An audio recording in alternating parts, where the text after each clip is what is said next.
حضرت ابن الجوزی رحمۃ اللہ علیہ فرماتے ہیں کہ ایک درویش تھے، حضرت ابو ہاشم ان کا نام تھا۔ کہتے ہیں بڑی مجبوری تھی، مجھے کہیں جانا تھا تو کشتی نہیں مل رہی تھی۔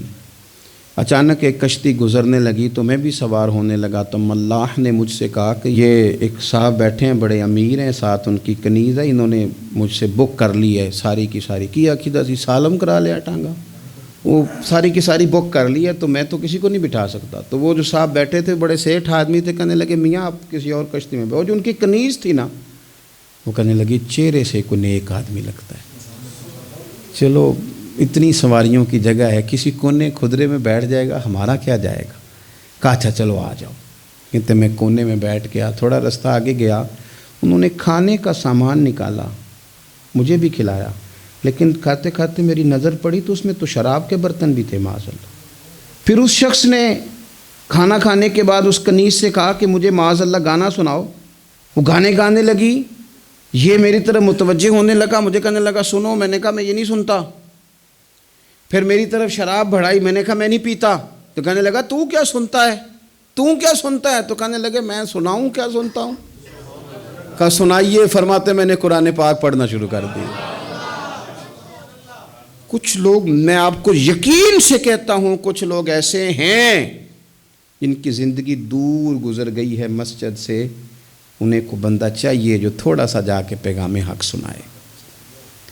یعنی ان کو پتہ ہی نہیں ہے کہ دین میٹھا کتنا ہے، حسین کتنا ہے، قرآن میں چاشنی کتنی، سرکار کی تعریف کا، نعت خوانی کا رنگ کتنا شاندار ہے۔ میرا یہ ماننا ہے کہ جسے رب رسول کے رنگوں کی خوشبو کا پتہ چل گیا نا، پھر دنیا کا کوئی اور رنگ اسے اپنی طرف مائل کر ہی نہیں سکتا، سوال ہی پیدا نہیں ہوتا۔ کچھ لوگوں نے سونگا نہیں ہے، آئے نہیں ہیں، قریب نہیں آئے۔ تو شیخ ابو ہاشم کہتے ہیں مجھے کہنے لگا سناؤ نا، امیر آدمی تھا، کبھی اس طرف گیا ہی نہیں تھا، ڈھیروں لوگ ہیں جو نہیں مسجد جاتے۔ الہاکم التکاثر حتی زرتم المقابر، اللہ فرماتے ہیں کہ تمہیں دولت کی ہرس نے اتنا عجیب الجھا دیا کہ قبروں تک پہنچ گئے تم۔ بہت سارے لوگ ہیں قبر میں چلے جاتے ہیں، مسجد میں نہیں آتے۔ تو کہتے ہیں میں نے اسے چند آیتیں سنائیں، اس کی تو کیفیت ہی بدل گئی۔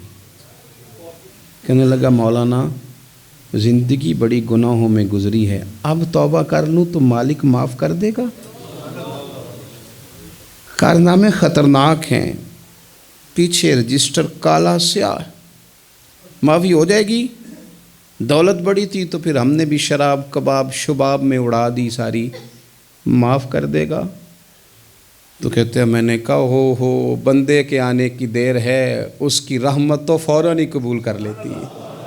ویسے بھی عدل کریں تے تھر تھر کمبن، اونچیاں شانہ والے تجھے فضل کریں تے پھر تے بخشے جامن میرے جے منہ کالے۔ کہتے اس نے اس کنیز کو آزاد کیا، دولت اللہ کی راہ میں خیرات کی، 40 سال میرے ساتھ رہا۔ پھر میں نے اس کی زبان سے سوائے خیر کے جملہ نہیں سنا، ایک کی بات کرتا تھا، کہتا تھا شیخ کاش آپ مجھے تھوڑا پہلے مل جاتے، زندگی سے یہ گلہ ہے کہ تو ذرا دیر سے ملا ہے، پہلے مل جاتے نا تو شاید میری زندگی کچھ اور دن بن جاتے، تھوڑی دیر اللہ والے کی صحبت۔